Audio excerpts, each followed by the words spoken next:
Petunjuk soalnya Pak.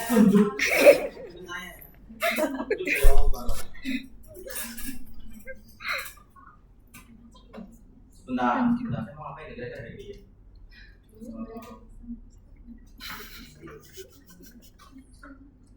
Nanti yang apa ya? Yang Kak Nija. Oh, Nija.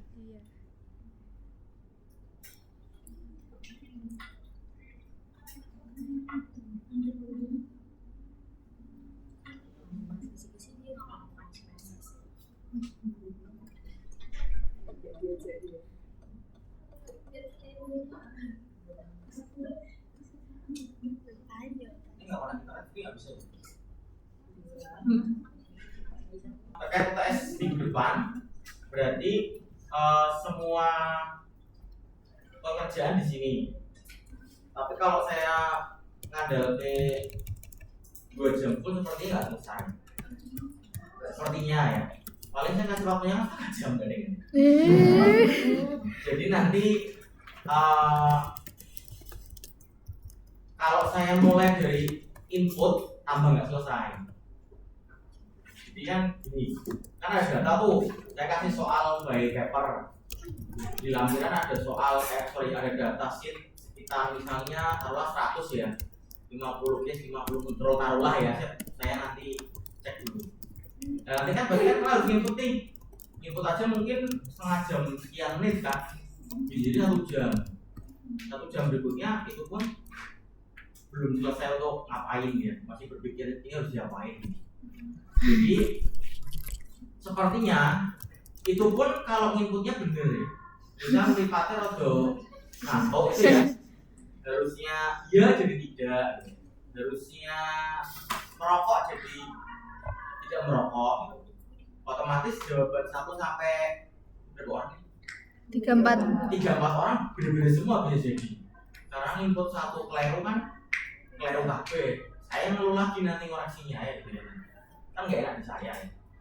Nah oleh karena itu bukan mungkin lah, rencananya data itunya, data apa namanya CDR, data SPSS-nya saya kasih. Jadi otomatis nggak ada data yang keliru kecuali ibu ganti. Gitu ya. Itu data dummy ya. Data dummy itu data saya sempal dari penelitian saya. Bukan data ngawur dan juga bukan data asli karena saya sempal aja, berarti sempal ya, saya potong. Terus baru kalian melihat isi soalnya ya. Soalnya itu ada 3 jenis. Satu jenis pertama yaitu yang mencari faktor risiko yang paling berpengaruh, itu soal type 1. Soal kedua mencari apakah ini corresponding atau tidak, as simple as like that ya.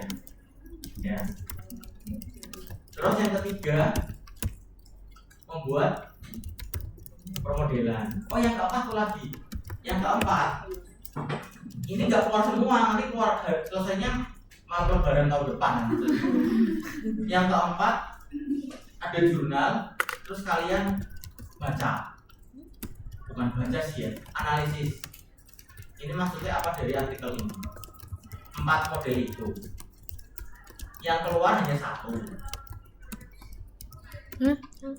Dari keempat ini hanya 1 soal. Iya, nanti kalau 4-4-nya keluar selesainya kan lebaran gaji ya. Itu lebaran Fitri dulu baru gaji ya. Nanti lewat semester. Nah yang 1 sudah pernah saya di kelas, yang kedua sudah, 3 sudah, yang 4 hari ini kita akan bahas sedikit. Kan baca jurnal kan sudah pada ahli kan. Baca 1 orang lebih ahli lah.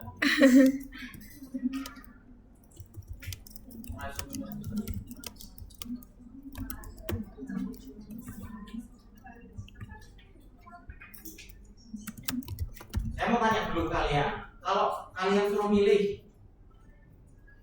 jadi rafael ini, maksudnya gini, saya langsung tembak 1, kalian nanti nggak belajar yang 2, 3, 4. Tapi kalau Siapa tahu dapat jenis soal ABCD kalian saya 30 berapa ini? 4 bagi 4 gitu ya. Berapa? 8 misalnya ya.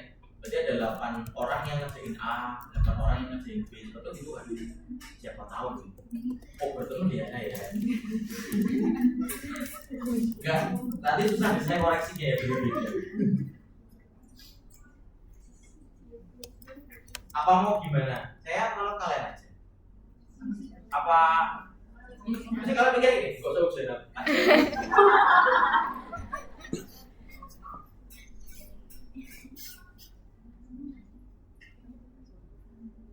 Satu aja tuh. Maksudnya tetap keluar satu, tapi satu itu apakah dikasih tahu sekarang apa? Sekarang Mbak.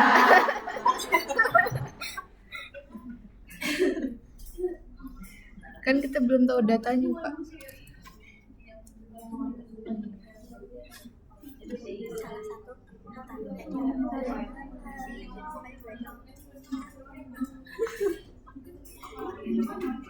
Bentar, saya mau tanya dulu.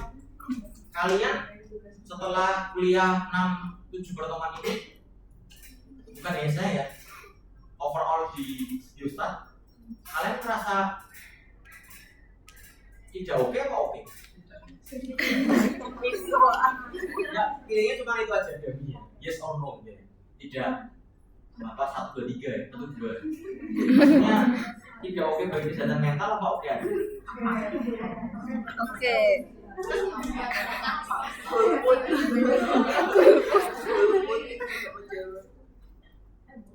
Gimana nggak oke? Masih oke kan? Nanti dikasih tugas banyak kalau nggak oke.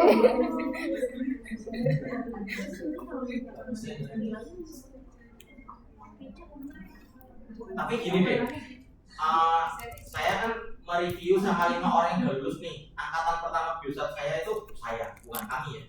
Kami itu udah pada lulus semua kan, 5 Power Puff Girl ini ya, 5 orang udah lulus dengan berbagai dinamikanya. Ada yang lulus di semester awal, ada yang lulus. Jadi gini ya, dosen itu ada yang meminta mahasiswanya sampai publikasi. Jadi kekeh dengan lulus publikasi baik Cinta 2, Cinta 1. Padahal lulus dengan publikasi itu kan ada menunggu yang tak pasti, yaitu review jurnal. Saya aja sampai jurnal luar negeri udah 2 bulan dia burin saya. Rasanya saya ingin berteriak, tapi ingin mau ngapain ya gitu ya. Dia burin tuh 2 bulan. Padahal iklannya 90% you will get the answer of the first decision within 2 months. Within 2 weeks. 90% itu dapat jawaban pertama dalam waktu 2 minggu. Enggak tahu ya, 2 bulan apa 2 tahun ini jangan-jangan nih ya gitu ya. Tapi kan week sama year kan jauh ya. Gitu. Ya udahlah sabar aja. Ya ada bapak ibu dosen yang menunggu itu. Ya sudah nunggu. Ya kamu pakai jalur nilai 100, jalur nilai publikasi tanpa ujian. Kan nilai 100 tuh. Enak di belakang tapi kan sedih di depan ya. Nunggu. Ada juga yang si anak IC Epic itu si siapa namanya Diana itu juga akhirnya pindah jurnal. Padahal udah nunggu 1 semester pindah jurnal. Nah itu kan dinamika yang nggak bisa apa namanya ya, nggak bisa dipaksa. Misalnya kalian dapat beliau yang minta kayak gitu, nggak ada salahnya menurut saya ini ya, pendapat pribadi ya sebagai kakak kelas kalian. Nggak ada salahnya kalian nawar, nggak ada salahnya. Misalnya Pak, Bu, saya kalau lewat jalur skripsi aja gimana? Tapi saya komit dan nanti publikasi via lulus dulu deh, siapa yang lulus dulu. Kalau jalur skripsi kan bisa hanya dari via pembimbing penguji saja kan, orangnya di UNES gitu maksudnya loh. Kalau via publikasi kan orangnya di sana nggak tahu siapa, emailnya saya nggak dibalas, 2 bulan nggak diapa-apain. Maksudnya kalau saya submit.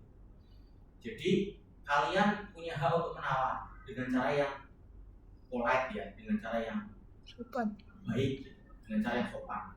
Siapa tahu boleh. Karena selama ini 5 orang ini tuh satu rara kan saya saya membebaskan jalur skripsi dia sudah lulus awal, Giza sudah publikasi, Vina publikasi Pak Azam, Aktika sama Aida publikasi juga. Dan saya tanya 5-5-4-4-nya selain Rara itu nggak ada yang nawar, nggak enak, nggak berani. Mungkin kalian perlu deh saatnya speak up gitu. Maksudnya dengan cara yang baik ya, saya ojo bingung awal dengan omongan saya loh ya. Kalian bingung di depan. Tapi kan soalnya itu ngefek ke semua loh. Kalau tunggu 1 semester bayar UKT, walaupun UKT-nya tinggal 50%. Itu kan uang juga kan. Belum apa makan ya, terus kos-kosan, bensin, kesehatan mental. Kan produknya kan gitu ya. Jadi sekali deh kalian boleh menyampaikan. Kalau misalnya pertama bertemu kok misalnya Gina, enggak saya maunya ini, ya udah slow down dulu. Nanti minggu depan ketemu lagi, ditawar lagi. Tapi saya komit kok Bu, karena boleh menyampaikan kok karena ini kalau saya nunggu orang tua saya harus bayar UKT lagi Bu. Lumayan berat bagi orang tua saya nggak apa-apa. Walaupun kalian orang kaya ya, tapi maksudnya nggak apa-apa disampaikan aja. Kan bayar UKT yang seharusnya nggak bayar bisa untuk apa modal nikah, iya kan? Modal apa lagi? Modal buka usaha, modal berangkat umroh gitu ya misalnya gitu ya bisa dialihkan ke sana. Atau mau bayar SPP adiknya gitu misalnya. Jadi bolehlah menyampaikan itu. Anak-anak saya malah saya arahkan ke tidak publikasi karena saya tahu susahnya bayar SPP. Saya dulu kalau bayar SPP itu harus nabung sekian, walaupun ibu saya itu sebenarnya mampu ya, tapi saya nggak ingin minta orang tua gitu. Ya akhirnya minta sih ya, walaupun saya nggak kerja ya, tapi kan orang tua kadang gini, sahurnya jek, udah, walaupun sebenarnya mepet, tapi gimana caranya? Ya dulu nggak, saya orangnya idealis ya, ditawari sama FIK dapat beasiswa. Semester pertama itu saya lumayan masuk dengan jalur yang lumayan tinggi. Saya sama teman saya dapat beasiswa. Beasiswa saya nggak tahu lah, pokoknya dapat aja gitu. Sama Bu Endang waktu itu FIK tuh, Mas dapat beasiswa ngumpulin surat keterangan ini. Ya, saya tinggal telepon ibu aja tuh, BPK, wis dapat. Terus saya masih ingat itu. Saya sama teman saya sekamar, sekarang teman saya sekamar dosen PKU. Nasibnya sama. Buat apa ya uang ini ya? Nah, kita foya-foya, ayo gitu ya. Buat beli durian. Masih itu momennya. Kos saya itu di belakang lapangan bola FIK. Yang agak sini lah, bukannya lapangan persis yang tower bukan, yang sebelah sini. Beli durian 7 dimakan Anggit teman saya itu 8 sorry 4, saya 3, 1 di bawah kos. Kurang ajar ya, yang itu zaman jadian saya. Nah, habis itu kami berdua riang. 2 minggu berturut-turut nafas saya masih ada bau. Bulan itu mabuk bulan asli. Mungkin kalau tensi waktu saya punya tensi mungkin tinggi dia, tapi saya kan nggak sempet tensi ya, nggak tahu lah. Terus berobat ke dokter, dikasih obat perut dan sebagainya, akhirnya kan berangsur sembuh tuh. Habis itu saya nggak durian lagi. Si Anggit nggak tobat, masih suka durian. Luar biasa dia. Saya lumayan nggak suka durian, tapi sekarang lagi mencoba kalau ada orang makan durian saya ngormati aja gitu. Makan 1 biji masih oke. Tapi kalau 2, 3 ya masih oke sih. Maksudnya janganlah, maksudnya mabuk lagi kayak dulu. Cuma ngormati aja. Jadi cuma sosial, kalau di alkohol itu social drinking ya gitu ya. Ini social durian gitu ya. Ya udah. Terus setelah itu semester 2 tawari dapat beasiswa lagi, saya mikir. Saya kan beasiswanya enggak untuk SPP. Saya untuk makan durian untuk kehidupan kesenangan saya. Bu jangan saya Bu yang lain aja. Saya nolak. Saya nyekokin teman saya untuk idealis. Akhirnya mau, kebetulan Abi juga idealis. Bu jangan Bu. Udah. Ternyata yang dapat teman saya yang kaya. Nah, ini selin dia lebih kaya daripada saya gitu. Wah malah lebih baik saya aja yang dapat ini ya. Tapi ya udah. Tapi yang jelas saya nggak dapat. Slot saya untuk saya sama Anggit sampai selesai kuliah. Nah saya merasakan beres itu susah, walaupun waktu SP saya 1 semester 650.000. Kalau ganjil 700 sekian, itu mahal, nggak tahu kenapa. Tapi waktu itu kan ngos-ngosan dia orang tua saya, karena yang kita cuma bapak saya. Nah makanya anak-anak saya bimbingan, saya mengambil pelajaran dari saya dulu. Saya nggak mau netapin mereka lulus dengan cara publikasi, karena efeknya apa? Beres PP, mungkin adiknya juga beres PP, mungkin punya adik lagi, mungkin orang tuanya usianya lagi bujang ganjil pandemi dan sebagainya lah ya. Mungkin orang tuanya habis musibah meninggal kan, jadi kolaps keuangannya, kita nggak tahu. Tapi yang jelas saya nggak netapin itu. Tanya sama Molina, sama Aziza. Saya sampai semalam masih ngezoom Molina sama Aziza. Jadi kadang mereka, Pak, kangen ngezoom Bapak.